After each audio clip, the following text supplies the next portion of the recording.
জুলাই গণঅভ্যুত্থান চলাকালে চাংখারপুল এলাকায় যে মানবতা বিরোধী অপরাধ সংঘটিত হয়েছিল সেই মামলার বিচার ট্রাইব্যুনালে চলছে।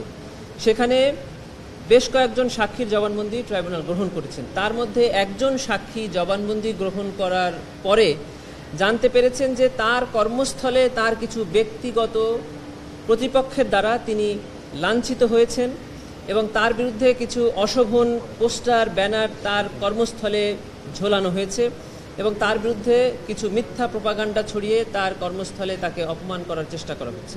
আন্তর্জাতিক অপরাধ ট্রাইব্যুনাল আইনে একজন সাক্ষীর সেফটি, সিকিউরিটি অ্যান্ড ওয়েলবিং দেখার দায়িত্ব রাষ্ট্রের এবং ট্রাইব্যুনালের।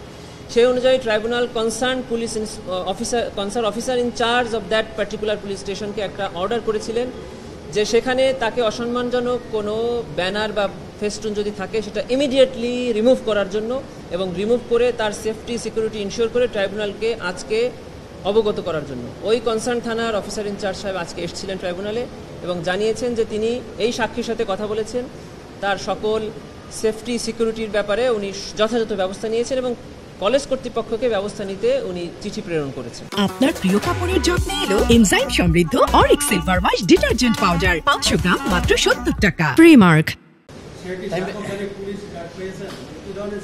না, এটি হলো ওই কনসার্ন ইন্সপেক্টর এই সাক্ষীর সাথে আলোচনা করে উনি যেমনটি চেয়েছেন ওনাকে তেমন সেফটি সিকিউরিটি দেওয়া হয়েছে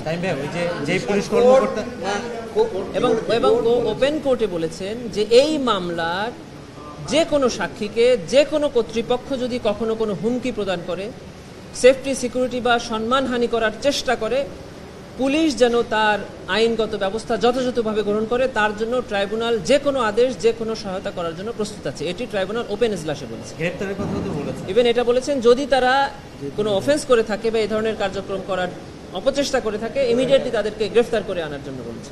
আচ্ছা, আরেকটা যে পুলিশ কর্মকর্তা যখন পরিচয় জানতে চাচ্ছিল তখন উনি বললো যে ছাত্ররা, তো বললো যে এদের কোনো পলিটিক্যাল অ্যাফিলিয়েশন আছে কিনা, ছাত্র দলের কথা বলা হচ্ছে, তো ছাত্র দলের ইয়েরা কেন ওনার বিরুদ্ধে মানে বিষয়টা হয়েছে আপনারা এই জুলাই গণঅভ্যুত্থানের পরে জানেন যে বেশ কিছু সুবিধাভোগী মানুষ তাদের রাজনৈতিক পরিচয় পরিবর্তন করেছেন অথবা প্রত্যেকটি দলেই কিছু উশৃঙ্খল অথবা যারা তাদের দলের আইডিওলজিকে মনে প্রাণে ধারণ করেন কিন্তু কার্যক্রমে দেখা যায় না, এরকম কিছু ছাত্ররা থাকতে পারে।